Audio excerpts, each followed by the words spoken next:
אנחנו עדיין עומדים במבחן, השנה עמדנו במבחן ענק.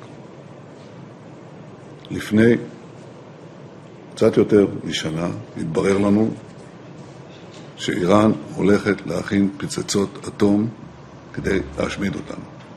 זה לא אמירת סרק, זה לא ספין. אם לא היינו פועלים, שהיום יום העצמאות הזה הוא שונה. הוא שונה. משום שהוא בא אחרי שנה שבה אתגרנו את ההיסטוריה. הקמת המדינה לא הפסיקה את ההתקפות על העם היהודי. ההתקפות האלה נמשכו. הדבר שהשתנה זה היכולת שלנו להדוף אותם.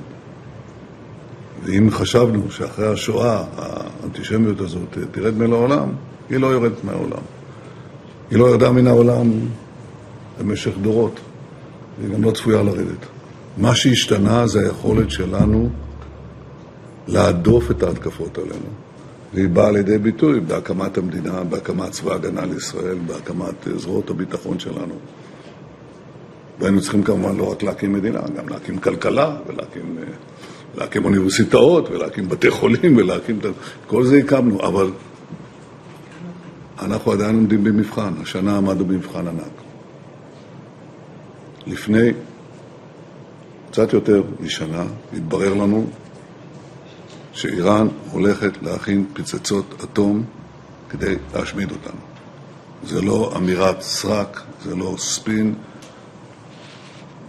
אם לא היינו פועלים, בעם כלבי ובשאגת הארי היה להם פצצות אטום, וזה התחלת הסוף של העם היהודי. והיינו מוכרחים לפעול. אנחנו שינינו לא רק את המזרח תיכון, אנחנו שינינו את עצמנו. כי אנחנו עושים דברים שאף מדינה לא חלמה לעשות. וגם אולי אנחנו חשבנו שבוויכוחים הפנימיים בינינו לא יהיה לנו את הכוח לעשות את זה, כי זה מה שחשבו אויבינו, והם טעו. וזה הטייסים וצוותי הקרקע, וגבעתי. זה כל השאר, כל מה שיש בתווך. העם הזה קם, פשוט קם, באמת קם כלוי ונלחם כארי. וזה נותן לנו תקווה גדולה, כי דבר כזה ברמה העולמית לא היה. אני רוצה לברך אתכם מעומק הלב, מעומק הלב, וגם להודות לך מירי שאת מתגייסת למסיבה הבלתי אפשרית הזאת שנה אחר שנה. אתה יודע איך אנחנו קוראים למבצע הנוכחי? על שמך? שאגת הארי. אמרתי, אני רוצה משהו שמבטא את מה שאתה ביטאת ואת מה שאתה מבטא. אני לא מגזים, אני לא מספר לכם סיפורים. שאגת הארי, בת גיבורה, לא יודע אם אתם יודעים את זה. גיבורה ממש. שעמדה בקו האש, הייתי במקום וראיתי אותה. לאחר הפעולה ראיתי מה שהיא עשתה ופגשתי אותה. גיבורה. Anda kembali di Breaking News, pemirsa. Iran kembali menutup Selat Hormuz karena blokade laut oleh Amerika Serikat. Bahkan Presiden Amerika Serikat Donald Trump mengancam akan melanjutkan perang jika tidak ada kesepakatan hingga Rabu.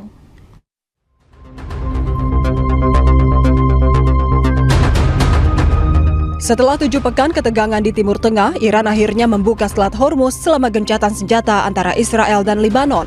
Namun, kurang dari 24 jam, Selat Hormuz kembali ditutup karena blokade Amerika Serikat. Dilansir dari media Yordania, Roya News English, jubir Markas Besar Pusat Hatam Al-Anbiya, Ibrahim Zolfagari, menyebut Selat Hormuz telah kembali ke keadaan semula. Selat Hormuz akan tetap ditutup selama Amerika Serikat memblokade kapal-kapal yang berlayar di selat tersebut. Presiden AS Donald Trump menyebut blokade militer Amerika di Selat Hormuz tetap bertahan sampai kesepakatan AS dan Iran final. Bahkan Trump mengancam jika tidak ada kesepakatan dengan Iran hingga Rabu, pertempuran akan berlanjut. If you don't have a deal by Wednesday when the ceasefire ends, will you extend the ceasefire or will you start attacks again? Maybe I won't extend it. Okay. But the blockade is going to remain. But maybe I won't extend it. So you have a blockade. And unfortunately, we'll have to start dropping bombs again. Thank you very much, everybody. Thank you. I think it's going to happen. Diketahui Selat Hormuz merupakan jalur pelayaran vital di dunia yang dilalui sekitar 20% perdagangan minyak dunia. Ketegangan di Timur Tengah dapat memicu krisis energi dan kenaikan harga minyak global. Ya, untuk mengetahui bagaimana dampak penutupan kembali Selat Hormuz ini, kami telah terhubung dengan dosen hubungan internasional BINUS University, ada Mbak Tia Mariatul Kiptiah. Assalamualaikum, selamat siang Mbak Tia, apa kabar? Waalaikumsalam, selamat siang Mbak Safa, Alhamdulillah kabar baik. Baik, Mbak Tia, ini Iran kembali menutup Selat Hormuz karena Amerika Serikat terus melanjutkan blokadenya di Selat Hormuz. Apa dampak dari penutupan kembali Selat Hormuz ini? Ya, mohon maaf sebelumnya karena saya sedang dalam perjalanan agak bergoyang-goyang. Tidak apa-apa ya Mbak Safa? Ya, silakan ya, Mbak Tia. Ini sudah diprediksi sebetulnya bahwa Iran akan memberikan respon dengan memainkan Selat Hormuz ini. Karena setiap kali ada decision yang dilakukan oleh Presiden Trump, itu pasti Iran akan memblokade Selat Hormuz. Kalau saya bilang kemarin ya di salah satu media, ini akan terjadi buka tutup begitu ya Selat Hormuz, dan memang kejadian hari ini ditutup kembali.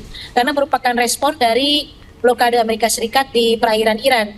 Jadi kan Iran membuka Selat Hormuz itu adalah merupakan feedback atau respon terhadap ceasefire antara Israel dengan Lebanon, karena Lebanon itu kan masuk ke dalam perundingan Amerika Serikat dan Iran begitu ya. Kemudian ketika Selat Hormuz dibuka dan Trump juga sempat mengucapkan terima kasih, tapi tidak diiringi dengan pencabutan blokade atas perairan Iran, terutama pelabuhan Iran gitu ya. Ditutup kembali karena memang Iran menginginkan ketika poin-poin daripada perundingan itu dilakukan, maka Iran akan membuka Selat Hormuz. Jadi Selat Hormuz dibuka juga kemarin, Mbak Safa, itu merupakan respon dari ceasefire Lebanon begitu ya. Tapi ketika laut Iran diblokade, dilakukan kembali decision oleh Presiden Trump, maka Hormuz akan kembali ditutup. Ini bukan persoalan blokade laut saja. Mungkin ke depan ketika Trump membuat ulah lagi, Hormuz ditutup lagi.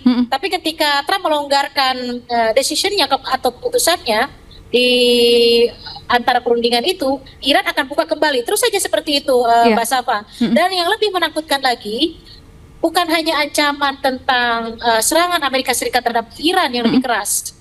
Dikhawatirkan ini justru akan konflik ini meluas bukan hanya di kawasan Timur Tengah, tapi juga akan mengarah kepada Indo-Pasifik. Karena terbaru update, Mbak Safa, itu dinyatakan bahwa Amerika Serikat akan mengontrol Selat Malaka. Ini bahaya sekali, karena Selat Malaka itu kan di bawah negara-negara Indo-Pasifik yang terlibat di dalam Selat Malaka itu, yang menggunakan jalur Selat Malaka itu adalah Asia Tenggara, termasuk kita, kemudian Asia Timur, Cina, Jepang, Korea Selatan begitu ya.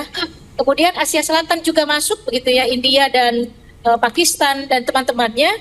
Kemudian ada sebagian di pantai barat Amerika Serikat yaitu Kanada. Kemudian Selandia Baru dan Australia juga masuk. Dan yang esensi dari Selat Malaka itu adalah jalur perdagangan yang dilakukan beberapa kapal, terutama yang akan memberikan efek itu adalah Asia Timur dan Asia Selatan. Ini akan dampaknya besar sekali. Dan juga termasuk ke Asia Tenggara. Nah, sementara Selat Malaka itu ada di area teritori Indonesia, Singapura, dan Malaysia, begitu ya. Jadi memang yang memanage Selat Malaka itu 3 negara ini. Jadi di Malaysia itu adalah area di area timur, begitu ya, di Laut Timur. Sementara di Indonesia adalah area di sebagian Sumatera. Dan kita yang paling dominan dalam Selat Malaka ini. Maka ketika kita memiliki bilateral yang cukup bagus dengan Amerika Serikat, dan Amerika Serikat berencana mengontrol Selat Malaka karena diprediksi oleh Amerika Serikat, kapal-kapal tanker Iran ini melakukan penjualan minyak ilegal melalui Selat Malaka. Nah ini yang dikhawatirkan, bahwa konflik ini tidak hanya sebatas di area Timur Tengah, tidak hanya melibatkan Gulf countries, tapi khawatirnya Trump ini memberikan atau merealisasikan keinginannya untuk mengontrol Selat Malaka karena dicurigai kapal-kapal tanker Iran itu penjualan minyak melalui jalur Selat Malaka ini. Jadi Selat Malaka ini cukup esensi juga, Mbak Safa. Nah itu justru yang menjadi kekhawatiran saya, karena ternyata statement ini sudah keluar di berbagai international news. Kalau ini sampai direalisasikan, maka konflik ini akan semakin meluas begitu. Baik Mbak Tia dan pemirsa, kita tahan dulu sejenak. Kita akan simak informasi berikut ini. Ya pemirsa, Kementerian Luar Negeri RI menindaklanjuti respon positif pemerintah Iran dalam upaya membebaskan 2 kapal tanker Pertamina yang masih tertahan di Selat Hormuz akibat perang antara Amerika Serikat Israel dengan Iran.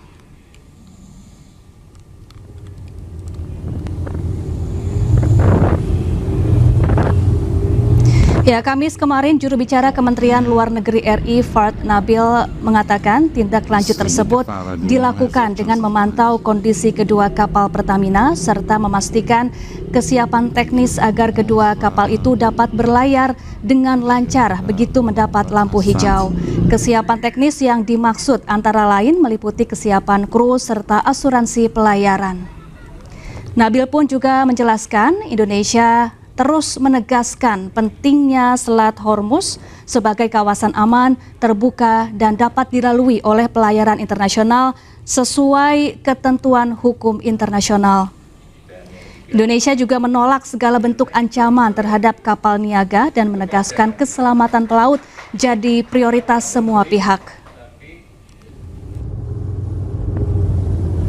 Indonesia terus menegaskan bahwa penting menjaga bahwa selat ini aman, terbuka, dan dapat dilalui oleh pelayaran internasional sesuai dengan ketentuan dan hukum internasional. Dan dalam hal ini kita juga menolak segala bentuk ancaman terhadap kapal niaga dan menekankan bahwa keselamatan pelaut itu harus menjadi prioritas yang utama. Selain itu, kita juga Kementerian Luar Negeri terus berkoordinasi secara intensif dengan seluruh pihak, termasuk Angkatan Bersenjata Iran dan Kementerian Luar Negeri Iran, untuk menindaklanjuti sinyal positif yang telah disampaikan pemerintah Iran pada pertengahan Maret lalu, khususnya bagi kapal Pertamina, dan kita akan terus memantau dan memastikan kesiapan teknis, termasuk kesiapan kru, asuransi, dan sebagainya, agar kedua kapal tersebut dapat. Ya, pemirsa, BBM non-subsidi jenis Pertamax Turbo, Dex Lite, dan Pertamina Dex resmi naik mulai 18 April. Sementara itu untuk Pertamax Green hingga BBM bersubsidi masih tetap di harga lama.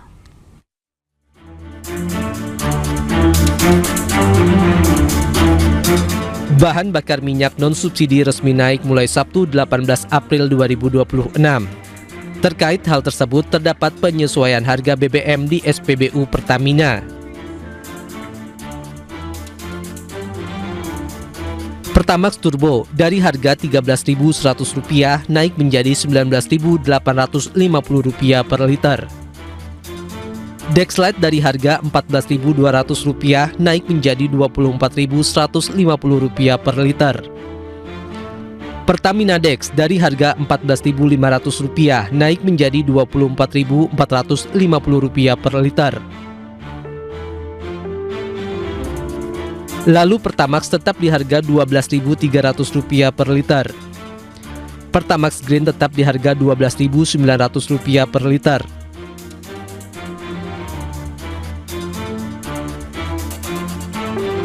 Pertalite tetap di harga Rp10.000 per liter.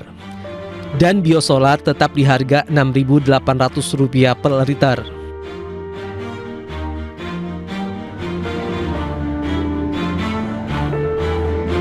Diketahui harga BBM non-subsidi sebelumnya tidak mengalami perubahan harga sejak 1 Maret hingga 17 April 2026. Harga stagnan di tengah tren harga minyak dunia meningkat imbas perang di kawasan Timur Tengah.